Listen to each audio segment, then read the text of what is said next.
नमस्कार जी। नमस्कार। नमस्कार।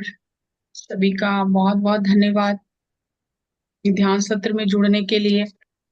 और हमने शुरुआत की थी, डरो ना बनो बहादुर। ये गुरु तेग बहादुर जी के बारे में ये पंक्तियां किसी कवि ने उच्चारण की हैं और ये पूरी कविता है।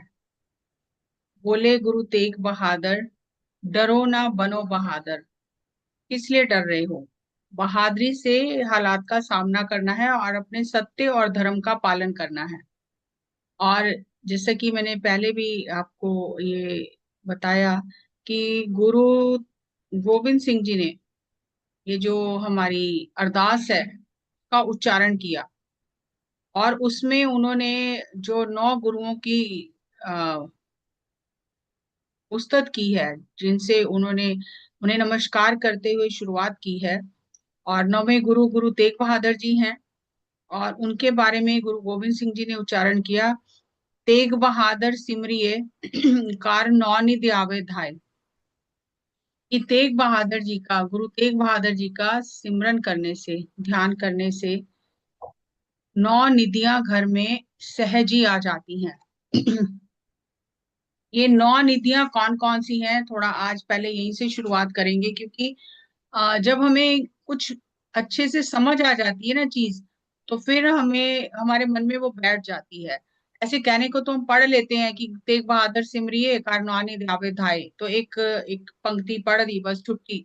लेकिन इनमें कितनी गहराई छिपी होती है, कभी मेरा भी ध्यान इन चीजों की ओर नहीं गया। एक जैसे एक रिचुअल बना हुआ, एक क्या कहते हैं, प्रैक्टिस बनी हुई है कि अरदास करनी है और ये पढ़ना है। लेकिन इसके पीछे कितनी गहराई है वो कभी समझने का प्रयास ही नहीं किया, यही कहना चाहिए। लेकिन अब जैसे जैसे ध्यान कर रहे हैं, धीरे धीरे चीजें समझ में आ रही हैं, तो इतनी हैरानी होती है कि इतना खजाना होने के बाद हम बैठ के खजाने के ऊपर रो रहे हैं कि हमारे पास कुछ है नहीं, हम क्या करें, हम कहाँ जाएं, यहाँ वहां भटक रहे हैं। तो गुरुओं ने तो इतना सीधा मार्ग बता दिया, भटकने की जरूरत ही नहीं है। कमी हमारे अंदर है, श्रद्धा नहीं है, विश्वास नहीं है, हम कुछ मेहनत नहीं करना चाहते। हम चाहते हैं कि बस बैठे बैठा सब कुछ मिल जाए, हमें कुछ ना करना पड़े। लेकिन हमें ये जानना है कि गुरुओं ने कितनी साधना की है, जबकि वो तो आप गुरु थे। फिर भी उन्होंने कितनी तपस्या, साधना और कितना कष्ट झेला है अपने ऊपर। और हमें लगता है कि कुछ हमें होना नहीं चाहिए, कोई कष्ट नहीं होना चाहिए, धन धान्य पूरा होना चाहिए, स्पिरिचुअल भी हम सही होना चाहिए, हमारे परिवार पे कोई तकलीफ नहीं आनी चाहिए। लेकिन ये कहाँ लिखा हुआ है? किसी ग्रंथ में ऐसा नहीं लिखा हुआ। आप कृष्ण जी का जीवन देखो, रामचंद्र जी का जीवन देखो, आप बुद्धा का जीवन देखो, किसी संत का जीवन देखो, किसी ने इस बात की गारंटी नहीं ली है कि कभी जिंदगी में दुख आएगा ही नहीं, कभी कोई परेशानी आएगी ही नहीं और सब कुछ सही चलता रहेगा, ऐसा किसी ने नहीं कहा। लेकिन पता नहीं हमने कहाँ से ये बात पकड़ ली, अगर कोई ध्यान करता है उसे कोई तकलीफ होती है, हम कहते हैं अरे आप तो ध्यान करते हो, फिर आपको क्यों तकलीफ हो रही है? लेकिन ये कहाँ लिखा हुआ है कि ध्यान करने से तकलीफ आएगी ही नहीं? तो हमारी समझ का फेर है। तो आज यहीं से शुरुआत करते हैं, तेग बहादुर सिमरिए कार नौ निधि आवे धाय। मैंने ये वैसे ढूंढी है, ऐसे मुझे भी नहीं पता था ये 9 निधियां क्या हैं, लेकिन ढूंढने से मिल गई। तो पहली निधि है पद्म निधि। पद्म निधि जिसे प्राप्त हो जाती है, वो मनुष्य सात्विक होता है और स्वर्ण और चांदी आदि इकट्ठा करके फिर उसका दान करता है। इतना धन धान्य उसके पास होता है कि वो सोने और चांदी का दान करता है, ये पद्म निधि है। दूसरी निधि है महापद्म निधि। व्यक्ति अपने संग्रहित धन आदि का दान धार्मिक जनों में करता है। दान तो करता है, लेकिन कहाँ करता है? धार्मिक जनों में। हर किसी को नहीं, धार्मिक जनों में वो अपना दान करता है। मतलब इतनी समझ हो जाती है कि मुझे कहाँ करना है, ऐसा नहीं कि कहीं भी कर दिया मैंने। तो ये महापदम निधि है कि वो अपने धन का जो दान है वो धार्मिक जनों में करता है, आध्यात्मिक जनों में करता है। तीसरी है नील निधि। ऐसा व्यक्ति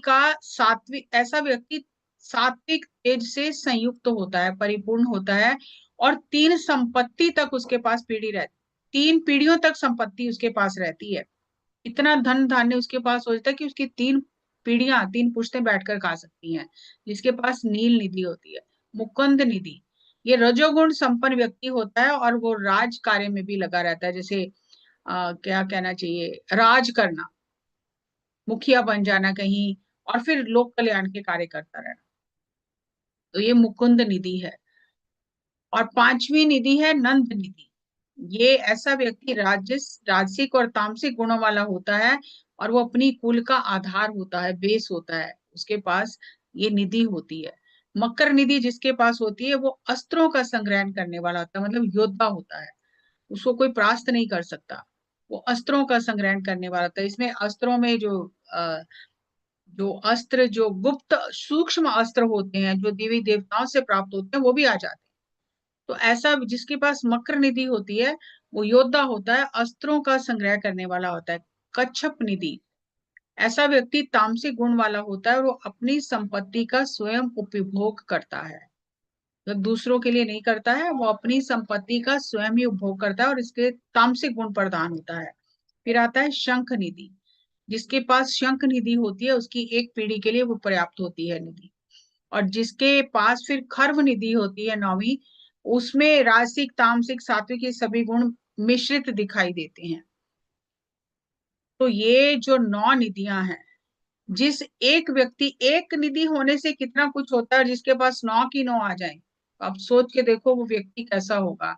और गुरु गोविंद सिंह जी ये कह रहे हैं कि जो गुरु तेग बहादुर जी को सिमरता है, सिमरने का मतलब भी हम समझ रहे हैं कि जैसे हम समझते हैं कि हम माला ली और हम जाप कर रहे हैं और हम वो सिमरन कर रहे हैं। आप किसी से भी बात करके देखो, वो यही कहेगा मैं तो रोज सिमरन करता हूँ, मैं तो बहुत सिमरन करता हूँ। लेकिन जो सिमरन की परिभाषा दी गई है गुरबानी में, सिमरन का अर्थ है जिसकी निरंतर याद आपके अंदर बनी हुई है, उसको याद करने के लिए आपको कोई प्रयास नहीं करना पड़ता। तो इसका बहुत सुंदर उदाहरण देते हैं कि आपको अपने पति को याद करने के लिए माला नहीं फेरनी पड़ती, माता पिता को याद करने के लिए माला नहीं फेरनी पड़ती, बच्चों को याद करने के लिए माला नहीं फेरनी पड़ती, कोई कोई म्यूजिक नहीं बजाना पड़ता, कोई एकांत नहीं चाहिए आपको उन सबको याद करने के लिए, कोई माहौल नहीं बनाना पड़ता, कोई किसी को बार बार कहना नहीं पड़ता कि पति को याद करो, पत्नी को याद करो, बच्चों को याद करो। वो स्वाभाविक निरंतर याद बनी हुई है हमारी, उनके उनकी याद निरंतर हमारे अंदर बनी हुई है, कुछ प्रयास नहीं करना पड़ता। तो इस तरह से जब हमें ईश्वर की, अपने इष्ट की, गुरु की हमारे 24 घंटे जैसे सांस चल रही है, वैसे हमारे अंदर वो निरंतर याद बनी हुई है, एक क्षण के लिए भी वो नहीं भूलता है हमें, तो वो उसे सिमरन कहा जाता है। और जो हम करते हैं, माला फेरते हैं, बैठते हैं, वो जाप है, वो सिमरन नहीं है। और जिसका सिमरन आ गया, जिसको सिमरन चलना शुरू हो गया, जिसके अंदर निरंतर उसकी याद बन गई, तो वहां दुख रह कैसे सकता है? अगर दुख है इसका मतलब सिमरन नहीं है। दो चीजें ये इकट्ठी रह नहीं सकती हैं, जैसे एक म्यान में दो तलवारें नहीं रह सकती हैं। दुख का, चिंता का वहां कोई काम नहीं है जहां पर सिमरन है। अगर चिंता है, दुख है, तो मतलब सिमरन नहीं है। सिमरन मतलब 24 घंटे जैसे सांसें चल रही हैं, वैसे 24 घंटे निरंतर अपने गुरु की, परमात्मा की, अपने इष्ट की याद बनी हुई है। उसके लिए आंखें बंद करने की जरूरत नहीं है, कोई कथा कीर्तन सुनने की जरूरत नहीं है, किसी के मोटिवेशन की जरूरत नहीं है। वो बस सांसें जैसे चल रही हैं, वो याद वैसे हमारे भीतर चल रही है। तो जिसको ये निधियां मिल जाए 9 की 9, आप कल्पना करके देखो उसका जीवन कैसा होता है। तो गुरु तेग बहादुर सिमरिए मतलब निरंतर जिसके अंदर उसकी याद, उनकी याद बनी हुई है। 9 निधियां दौड़ दौड़ के धक्के से उसके घर में घुस जाती हैं, उसे बुलाना नहीं पड़ता।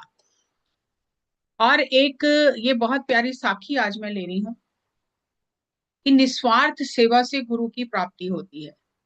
कैसी सेवा होनी चाहिए एक सिख को, एक शिष्य को, एक चेले को गुरु की सेवा कैसी करनी चाहिए?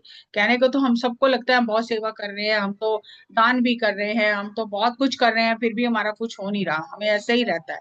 लेकिन गुरु तेग बहादुर जी ने परिभाषा दी है कि उस्तत निंदा दो त्यागे, खोजे पद निर्वाणा, जन नानक यो खेल कठिन है, किन्हों गुरमुख जाना।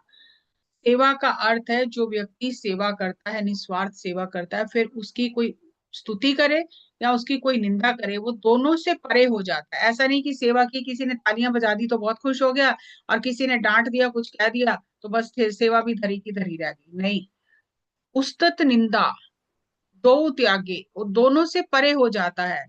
खोजे पद निर्वाणा, वो निर्वाण पदवी को पा जाता है, हमेशा अपने में स्थिर रहता है, उसका मन चलायमान नहीं होता लोगों की भावनाओं से, लोगों की बातों से या लोगों के विचारों से, वो उन सबसे ऊपर उठ जाता है। लेकिन आगे गुरु जी कह रहे हैं, जन नानक यो खेल कठिन है।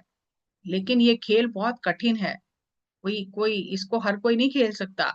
कौन खेल सकता है? किन्हो गुरुमुख जाना, किसी गुरुमुख ने, जिसका मुख गुरु की तरफ है, जो गुरु की आज्ञा का पालन करता है, जिसे गुरु के बिना और कुछ याद ही नहीं रहता, ऐसा कोई गुरुमुख ही इस खेल को समझ सकता है कि अगर मेरे गले में हार पड़ रहे हैं तो ये भी गुरु के हैं, और अगर मुझे कोई भला बुरा कह रहा है वो भी गुरु की इच्छा है। तो जो इनसे ऊपर उठ जाता है वो निर्वाण पदवी को प्राप्त करता है।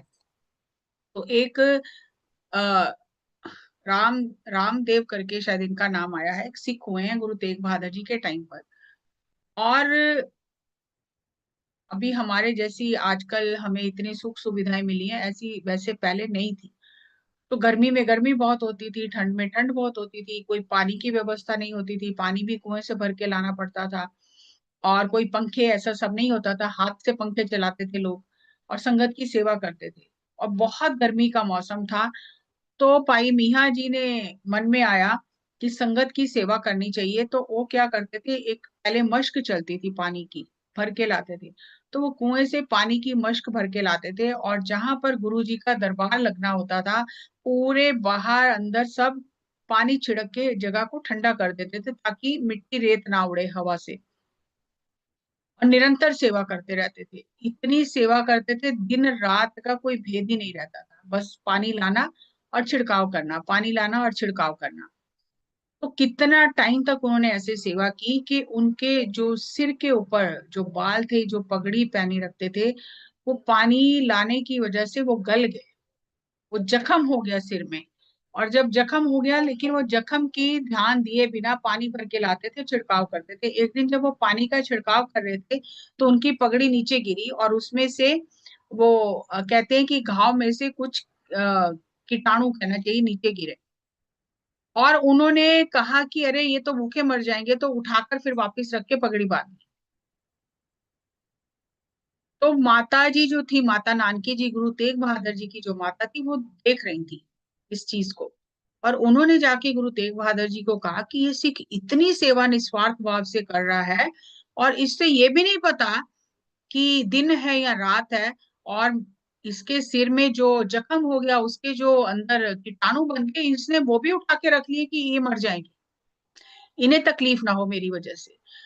तो आप इस सिख को कुछ इसकी ओर ध्यान दो, इसने बहुत सेवा की है। तो गुरुजी ने उस सिख को बुलाया, और इतना प्रसन्न हुए उस सिख के ऊपर। तो गुरुजी ने कहा कि तू तो पाई मीहा है। मीहा मतलब पंजाबी में बारिश को मी कहते हैं, कि मी बहुत पड़ रहा है। तो गुरुजी ने कहा तू तो हमारा पाई मीहा है, तूने तो जल सब पूरा, इतनी बारिश कर दी है, आसपास पूरे ठंडा ही ठंडा कर दिया है, तो तू आज से हमारा पाई मियाँ है। तो वहां से उनका नाम पाई मियाँ जी हो गया। और गुरुजी ने खुश होके उन्हें एक निशान साहब दिया, एक बहुत कीमती बैल दिया, नगाड़ा दिया, कि अब आपकी सेवा पूर्ण हो गई, अब आप प्रचार करो। देखो ये बहुत ही गहरी बातें हैं। अब इतने समय से वो सेवा कर रहे थे, लेकिन जब परिपक्व हो जाते हैं, जब अंदर वो स्थिरता आ जाती है, जब वो समझ आ जाती है, तब गुरु प्रचार के लिए भेजते थे। ऐसा नहीं कि आज ही आए, आज ही सीखा तो कल चल पड़ो प्रचार के लिए। तो बहुत साधना के बाद वो प्रचार के लिए भेजते थे। तो गुरु जी ने कहा अब आपकी सेवा पूर्ण हो गई, अब आप प्रचार करो, और जाओ नगाड़ा बजाओ, और जिधर जिधर से नगाड़ा बजाते जाओगे, सिक्की का प्रचार होता चला जाएगा। तो वो इतनी प्रसन्नता गुरु जी की लेके वो प्रचार करने के लिए निकल गए।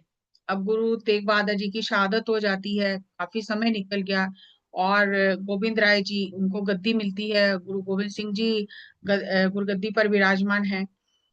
तो जब इन्होंने सुना कि ऐसा ऐसा बदलाव हो गया है सब, और गुरु जी शहादत पा गए हैं, तो इन्होंने कहा कि चलो हमें भी दर्शन करने जाना चाहिए अनंतपुर साहब, और गुरु गोविंद सिंह जी की भी खुशी लेनी चाहिए।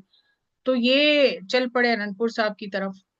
और जब ये वहां पहुंचे अनंतपुर साहब, और जहाँ दीवान लगा हुआ था, गुरु जी का दरबार लगा हुआ था, तो ये तो जैसे इनको गुरु जी ने कहा था नगाड़ा बजाते जाओ और चलते जाओ, तो ये नगाड़ा बजाकर चलते चलते वहां पर जा रहे थे, और दरबार में आवाज आई बहुत नगाड़े बजने की। तो गुरु गोविंद सिंह जी ने कहा ये कौन है जो नगाड़े बजा रहा है, उसको पता नहीं चलता कि यहाँ पर दरबार लगा हुआ है, अपने नगाड़े बजाई जा रहा है, जाओ नगाड़ा भी छीन के ले आओ, सबको छीन के ले आओ उसका, जिसे इतनी भी समझ नहीं है। तो वो सीख गया और जाके वो सबको छीन के ले आया। अब ये आकर संगत में सबसे पीछे बैठ गए, और जो गुरुजी प्रवचन दे रहे थे या जो भी संगत को उपदेश दे रहे थे ये भी बैठकर सुनते रहे।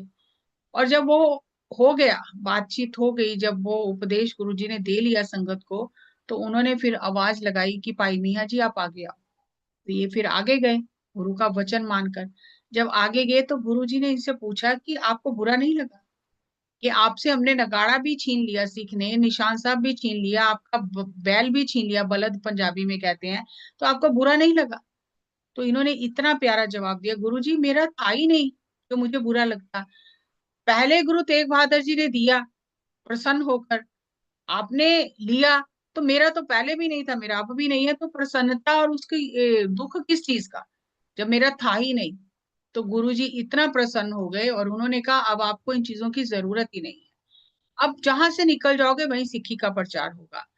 तो ये साखी लेने का मेरा यही अभिप्राय था कि कैसी सेवा करनी चाहिए। हमें तो जरा सा कोई कुछ कह देता, हमें बुरा लग जाता, हम रोने बैठ जाते हैं। तो अगर गुरु ने दिया तो उसकी खुशी, अगर ले लिया तो उसकी खुशी, लेकिन सेवक को तो सिर्फ सेवा ही करनी है। और इतनी सेवा करके उन्होंने गुरु तेग बहादुर जी की प्रसन्नता ली, फिर गुरु गोविंद सिंह जी की प्रसन्नता ली। तो ये साखी लेने का यही मकसद था कि हमें भी ऐसी सेवा करनी आ जाए। हम तो छोटी छोटी बातों में इतना घबरा जाते हैं, उसने ऐसा क्यों कह दिया, मैं तो इतना अच्छा कर रहा था, उसने मेरा मेरे ऊपर इल्जाम क्यों लगा दिया इस चीज का। नहीं, अगर हमें अध्यात्म में आगे बढ़ना है तो हमें इन चीजों से ऊपर उठना पड़ेगा, तब हम आगे बढ़ेंगे। और एक साखी और ले रही हूँ, गुरु समान तीर्थ नहीं कोई, गुरु से बड़ा कोई तीर्थ है ही नहीं। अगर हमें लगे कि गंगा स्नान करें, प्रयागराज जाके स्नान करें या कहीं और जाके स्नान करें, तो गुरबानी ये कहती है कि गुरु समान तीर्थ नहीं कोई, गुरु से बड़ा कोई तीर्थ नहीं है। ये जो आप पहली पिक्चर देख रहे हो जिसमें एक गाय नजर आ रही है और एक भगत जैतमल जी हुए हैं, गुरु नानक देव जी के टाइम पे इनकी उम्र 350 साल थी जब ये गुरु नानक देव जी से इनकी मुलाकात हुई। तो ये गंगा स्नान करने जाते थे। अब जब उम्र इतनी ज्यादा हो गई तो फिर गंगा स्नान जाना इनका मुश्किल हो गया करना। तो गुरु नानक देव जी जब वहां पर 4 महीने इनके पास रहे और गंगा स्नान का जैसे टाइम आया, जैसे अभी आजकल कार्तिक स्नान चल रहा है, तो टाइम आया तो इन्होंने गुरु जी को कहा कि मैं गंगा स्नान करने जाना चाहता हूँ, मुझे छुट्टी दो, इजाजत दो मुझे। तो गुरु जी ने कहा कि आपको अभी भी गंगा स्नान की जरूरत है? तो उन्होंने कहा नहीं, सब कर रहे हैं तो मुझे भी गंगा स्नान करने के लिए जाना है। देखो, साधना करना समझ होना एक अलग बात है, लेकिन गुरु की बात को गहराई से समझना बिल्कुल अलग बात है। ऐसा नहीं कि साधना की तो सबको समझ में आ जाएगा। इन्होंने साधना की, इतनी उम्र हो गई, सब कुछ हो गया, लेकिन अभी भी उनको लग रहा है कि मुझे तीर्थ यात्रा करने जाना है, तीर्थ स्नान करने जाना है। तो गुरु जी ने कहा कि जहां पे कोई गुरु का प्यारा या संत होता है, गंगा स्वयं वहां आ जाती है। तो इन्होंने कहा ऐसे कैसे हो सकता है, गंगा कैसे आ जाएगी यहाँ? तो गुरु जी ने कहा ये पत्थर उठाओ। पत्थर उठाया, वहां से जल का फवारा फूट गया और इतना जल निकला कि पूरा गांव जैसे डूबने लग गया पानी में। तो उन्होंने कहा देखो अब आप स्नान करो, यहाँ पर गंगा आ गई है, अब आप स्नान करो।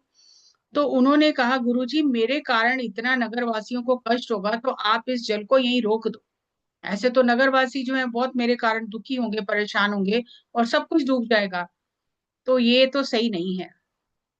अब मुझे समझ में आ गया कि गंगा स्नान करने जाने की जरूरत नहीं है, जहां पर गुरु है वहीं पर गंगा है। तो फिर गुरु जी ने प्रसन्न होकर कहा कि ठीक है, आपकी इच्छा है गंगा स्नान करने की, तो आज से रोज गंगा माता गाय के रूप में आकर स्नान कराएगी आपको। आप एक पंजाबी में जो बच्चा कहते हैं, मान लो एक जैसे थोड़ा सा एक जगह बना ली बैठने की, और जहां पर आकर जहां पर बैठ जाएंगे और फिर वहां पे गंगा माता आके स्नान कराएगी। तो उन्होंने गुरु जी को कहा कि अब मुझे इस शरीर से मुक्ति दे दो। तो गुरु जी ने कहा अभी नहीं, जब हम 9वें जामे में आएंगे, मतलब जब हमारा 9वां शरीर होगा, तब आपकी मुक्ति होगी, तब तक आप साधना करो। मतलब इतनी हैरानी होती है कि हम 40 दिन ध्यान कर लेते तो हमें लगता है कि अभी तक कुछ हो नहीं रहा। 350 साल उनकी उम्र है और गुरु नानक देव जी, श्री गुरु नानक देव जी उन्हें कह रहे हैं कि अभी 9वें जामे में आके आपका उद्धार होगा, अभी आप साधना करो। तो फिर उस दिन से रोज गंगा माता गाय का रूप लेके उनको स्नान कराने आती थी। यहाँ पर गुरुद्वारा गौ घाट, मतलब गाय का घाट जैसे होता है, तो गौ घाट कहा जाता है। और जब इनकी बहुत उम्र होगी, बच्चे परेशान करते थे आगे, अब 350 साल, और गुरु नानक देव जी को गए हुए कितना समय हो गया, अब गुरु तेग बहादुर जी आ गए, तो आप सोचो कि कितने साल उम्र होगी होगी उनकी, कम से कम 500 साल से तो ऊपर ही होगी। तो बच्चे परेशान करते थे, और वो उठना बैठना उतना इजी नहीं था कि फटाफट दरवाजा खोलने करें। और उन लोगों को पता था कि ये इंतजार कर रहे हैं गुरु तेग बहादुर जी का, जो 9वें गुरु होंगे। तो जब गुरु तेग बहादुर जी वहां पहुंचे, तो लोगों ने आवाज दी। एक खिड़की खुली रहती थी, बाकी सब दरवाजे बंद रहते थे, खिड़कियां बंद रहती थी। तो लोगों ने आवाज दी कि जिनकी इंतजार कर रहे थे गुरु तेग बहादुर जी यहाँ आ गए हैं, आप दरवाजा खोलो, दर्शन करो। तो इन्होंने कहा अगर गुरु तेग बहादुर जी आ गए हैं, 9वें गुरु नानक आ गए हैं, तो फिर वो खुद ही अंदर आ जाएंगे, मैं दरवाजा नहीं खोलूंगा। अगर वो गुरु हैं तो स्वयं ही अंदर आ जाएंगे। तो ये जो आप देख रहे हो दूसरी पिक्चर में, छोटा सा जो एक खिड़की नजर आ रही है, तो इस खिड़की से गुरु तेग बहादुर जी घोड़े के समेत अंदर गए सारी संगत के साथ। मतलब इतनी पढ़ के सुन के इतना लगता है कि ऐसी शक्तियां गुरुओं के पास इतनी सशक्त, इतनी शक्तियां थी, और इतना उन्होंने सिखों को इतना कुछ दिया, फिर पता नहीं हम क्यों रो रहे हैं इतना। तो फिर वो वहां से गुरु तेग बहादुर जी अंदर गए, फिर यहाँ पर गुरु तेग बहादुर जी कुछ समय रहे, और फिर भगत जैतमल को गुरु तेग बहादुर जी में श्री गुरु नानक देव जी के दर्शन हुए, और फिर उन्होंने वहां पे शरीर छोड़ा। और गुरु जी यहाँ पर कुछ समय रहे, गुरु तेग बहादुर जी। यहाँ पर ये निशानी के तौर पर ये खिड़की है, माता गुजरी की चक्की है जिसमें वो पीसते थे गेहूं, और दो स्तंभ हैं जो छोटे बड़े हो जाते थे, और फिर गुरु तेग बहादुर जी ने उन्हें बराबर किया। ऐसे करके बहुत सारी निशानियां वहां पर आज भी हैं गुरुद्वारे में। तो इस साखी से हमें ये समझ में आती है कि अगर गुरु के वचनों पर हम चलें, गुरु के वचनों का पालन करें, तो सारे तीर्थ वही हैं। जब चाहे गुरु इस शरीर से मुक्त कर सकता है, जब चाहे मुक्ति दे सकता है, लेकिन अगर उन्होंने कहा कि हम 9वें रूप में जब आएंगे तब आपकी कल्याण होगी, तो उन्होंने आगे से जिद बहस नहीं की कि अरे ऐसा कैसे हो जाएगा, अभी आप आए तो भी करके जाओ, नहीं। उन्होंने कहा साधना करो, उन्होंने साधना करनी शुरू कर दी। और साधना करते करते इतना जब साधना परिपक्व हो गई, तो फिर उन्होंने आकर उनका कल्याण कर दिया। इसलिए हमें कभी भी इस बात से घबराना डरना नहीं चाहिए कि इतना टाइम हो गया फिर भी कुछ नहीं हो रहा। पता नहीं कितने जन्मों का क्या क्या लेकर हम बैठे हुए हैं, और उसको कटने के लिए, उसको समाप्त करने के लिए, वो कर्मों को पता नहीं कितना साधना की जरूरत है। और हम तो एक आधा घंटा ध्यान करके हमें लगता है कि अरे बहुत ज्यादा हो गया, 40 दिन हो गए, 4 साल हो गए, कुछ नहीं हो रहा है। एक बार कल्पना करके देखो कि कितने कितने सालों की साधना के बाद कल्याण हुआ है। इसलिए ये साखियां लेने का, ये विचार करने का, गुरुओं की वाणी पर विचार करने का यही अर्थ है कि हमारे अंदर भी वो श्रद्धा, वो प्रेम, वो समर्पण जागे। और गुरु तेग बहादुर जी की वाणी में एक श्लोक आता है, श्लोक उनके श्लोक हैं जो उन्होंने दिल्ली में जब औरंगजेब की कैद में उन्होंने उच्चारण किए थे, तो उसमें उन्होंने परिभाषा दी है कि ज्ञानी कौन है। ज्ञानी की परिभाषा क्या है? हम तो हर किसी को ज्ञानी कह देते हैं, लेकिन गुरु जी के हिसाब से ज्ञानी की परिभाषा क्या है? तो गुरु जी कहते हैं भय काहू को देत न भय मानत आन, कहो नानक सुन रे मना, ज्ञानी ताहे बखान। भय काहू को देत न, one who does not frighten anyone, जो किसी को डराता नहीं है। One who is not afraid of anyone else, जो किसी से डरता नहीं है। सेज नानक, नानक देव जी कहते हैं लिसन ओ माइंड, ओ मेरे मन सुन, कॉल हिम स्पिरिचुअली वाइज। वो व्यक्ति असल में ज्ञानी है जो ना किसी से डरता है और ना किसी को डराता है। अभी पिछले दिनों मैंने एक वीडियो शेयर किया था पत्री सर का, ट्रुथफुलनेस एंड फियरलेसनेस। ये एक ही सिक्के के दो पहलू हैं। कितनी आपके अंदर सच्चाई है, उतनी ही आपके अंदर निडरता होगी। 1 पैसा सच्चाई है, 1 पैसा निडरता होगी। 10 पैसे सच्चाई है, 10 पैसे निडरता होगी। दोनों सेम प्रोपोर्शन में चलते हैं। ऐसा नहीं है कि सच्चाई तो आ गई लेकिन हम डर डर के जी रहे हैं, नहीं। जितनी सच्चाई है उतनी निडरता आएगी। ये एक ही सिक्के के दो पहलू हैं। और यहाँ गुरु तेग बहादुर जी यही कह रहे हैं, जो किसी से डरता नहीं है और किसी को डराता भी नहीं है, दोनों चीजें हैं। हम डरते नहीं है लेकिन दूसरों को डराते हैं, तो वो भी गलत है। जो किसी को डराता नहीं है और किसी से डरता नहीं है, किसी का डर स्वीकार नहीं करता है, श्री गुरु नानक देव जी के नाम की मोहर लगा के कहते हैं, हे मेरे मन, वो ही आध्यात्मिक दृष्टि से ज्ञानी है। गुरु की दृष्टि में वही ज्ञानी है जो किसी से डरता नहीं है और किसी को डराता नहीं है। तो आज इतना ही करेंगे। अभी 2-3 दिन और हम और साखियां लेंगे ताकि हमें और अच्छे से समझ आए।